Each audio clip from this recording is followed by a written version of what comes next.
he's sort of a different character in a lot of ways. He wasn't really inspired by a person that I know, at least none that I'd met. But in a lot of ways, he's inspired by emotions. He's inspired by things like greed or lust or kind of imperfection or the lust for perfectionism, and there's a lot of these emotions that we all feel, which is in some ways I feel we can all relate to him on some level.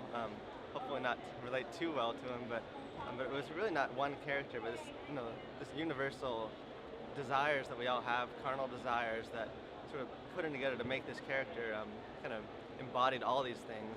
Just an extreme of kind of where they could go if left unchecked.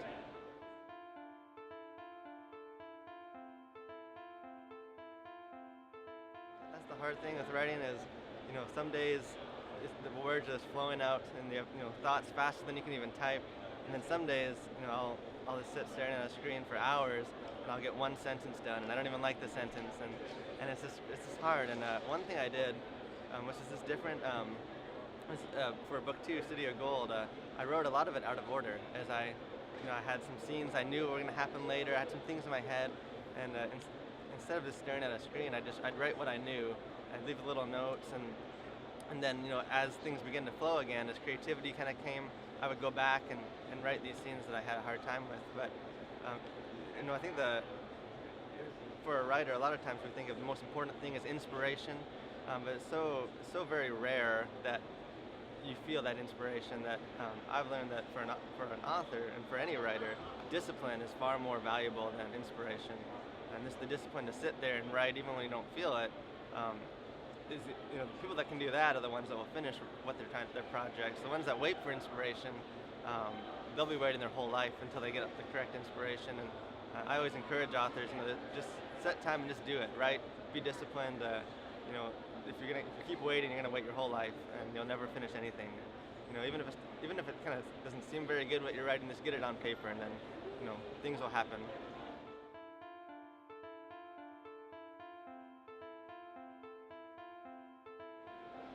It's such a long process. It's such in a lot of ways, draining process mentally, physically.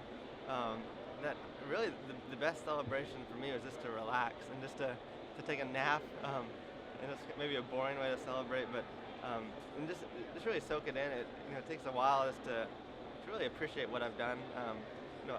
You have a whole year of working, and then before you actually see the fruit of your labor, and it's when you actually hold it, it's almost the moment I've held each of the first copy of the book is just kind of ingrained in my mind. It's just a special moment where you kind of, speechless. I was holding the book, staring at this cover, and I wrote this. These ideas I had in my mind for years, and here they are in this book. And it was just an amazing feeling, and it's almost this magical feeling that it's hard to describe unless you've been there. But it makes the whole process worth it. The whole year of writing. The moment you hold the book, it was totally worth it.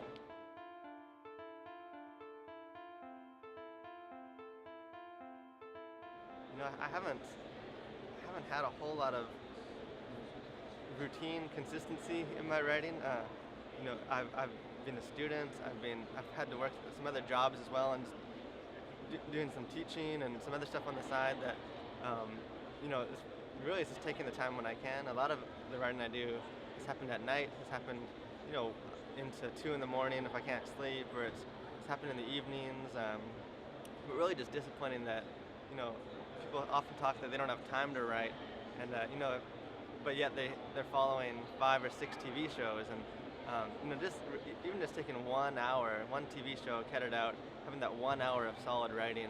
It's amazing how much you can get done, and as it begins to flow, it becomes easier and easier to focus on that and cut out some of these other things. And for me, just being disciplined to take the time when I have it, and maybe cut out some of this entertainment or some of the things that kind of the mindless stuff that I don't need, and just giving the energy I do have when I have the energy is totally into the writing.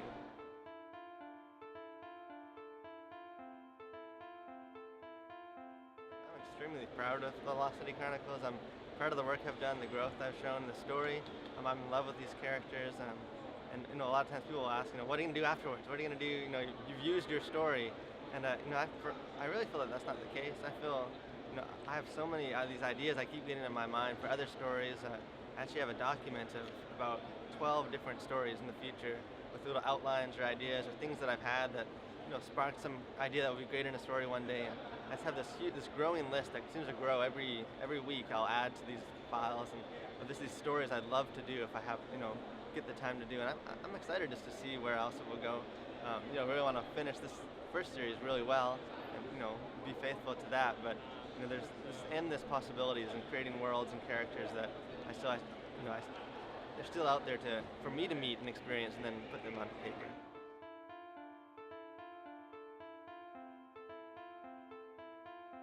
Yeah, it was a big move, coast to coast. We loved it in California. It's the people, the culture, the weather, everything about it. We loved it. Very artistic community, which is writers, painters all over the place, and really Atlanta is a completely different world than it was in San Francisco. It's just, people are different. The weather is so different. Bugs and the heat and humidity, and it's just different now. But I have family in the Atlanta area. And there's this thing about family that you can't replace it with anything else. It's unique, and the relationships I have with them, I have a great relationship with all my family, and we've been there for a few weeks now.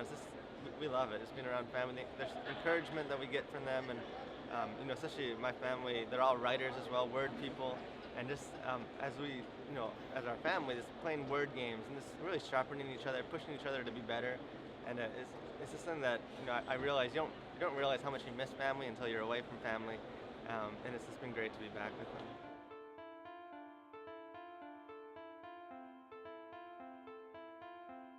Fiction, a lot of times, especially young adult fantasy fiction, it gets kind of pushed down as not very important. It's just kind of mindless entertainment. You're escaping into other worlds, and it has nothing to do with reality, which I found is just so far from the truth. The power of fiction and a good fictional story. There's so much value to that to reach people that would never pick up a book, a nonfiction book. 10 easy ways to follow God. That have no interest in that.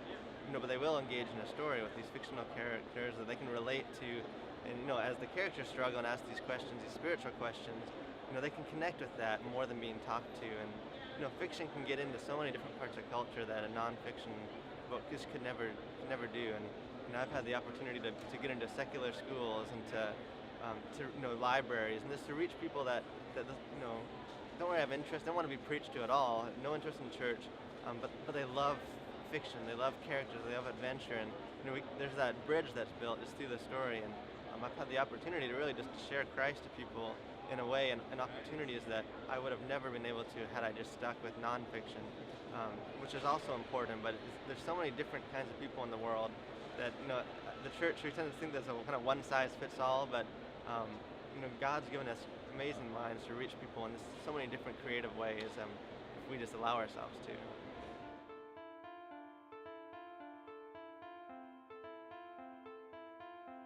Really, the whole trilogy revolves around these two very ordinary teenagers that, from a small town, nothing's going on until they discover this book. It's in this mysterious bookstore. They find it, and as soon as they get it, things start happening. Their ordinary lives are they're thrust into this whole world. People are chasing them. Things are appearing. Creatures are appearing. They don't know. This book seems to be doing something. There's power in this book. They don't understand it. And so they run.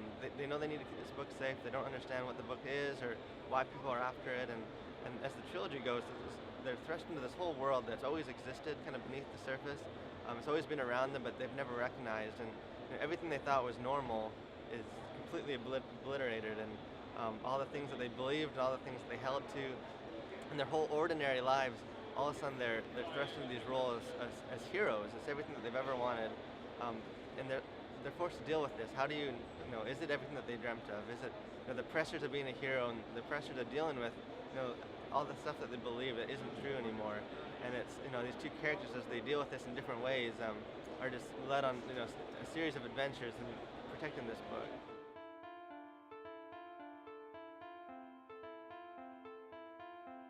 Book 3, I'm excited about it because I love mystery. I love things that don't make sense, or things that twist endings, and things that I like catching readers off guard.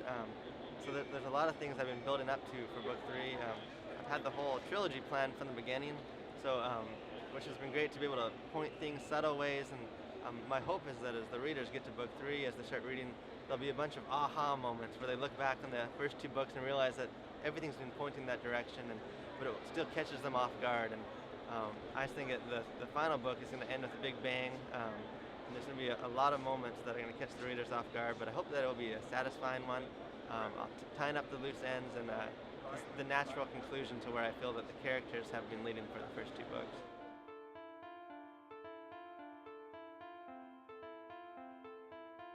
We do a little bit. We all love words. Our family get-togethers maybe are not quite as crazy as some other families.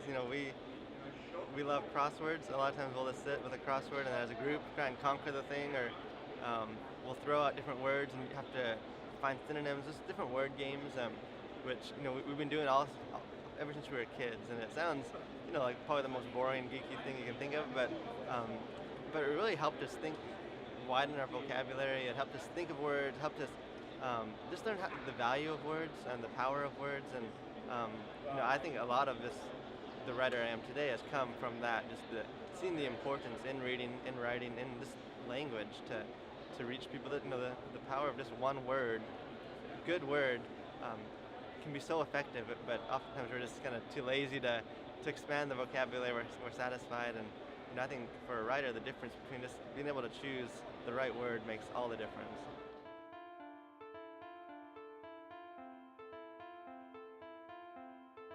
Homeschool, there's so many stereotypes about homeschooled, and 98% of them are wrong, and most of it's just hearsay. People, they knew one kid one day that was a little off, and they assume every homeschooler is like that, and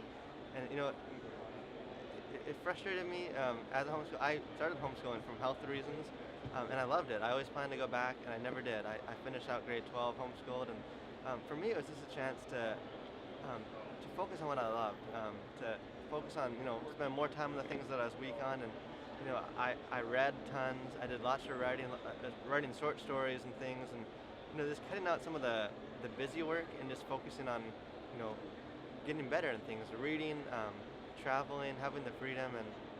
And I think, and I don't think I would be the writer I am today if not for that freedom. And I don't think homeschooling is for everyone. I don't think it's it's the best for every kid. My sister homeschooled with me. My brother never did, and it was perfect for them. But I always encourage people, homeschool is a valid option. It's not a lesser alternative, and for me it was perfect. I'm not I don't like structure very much. I like just to be free flowing, and for me to have that, I loved it. I enjoyed every minute of it, and if my kids ever want to be homeschooled, then right away I'm down for that. So.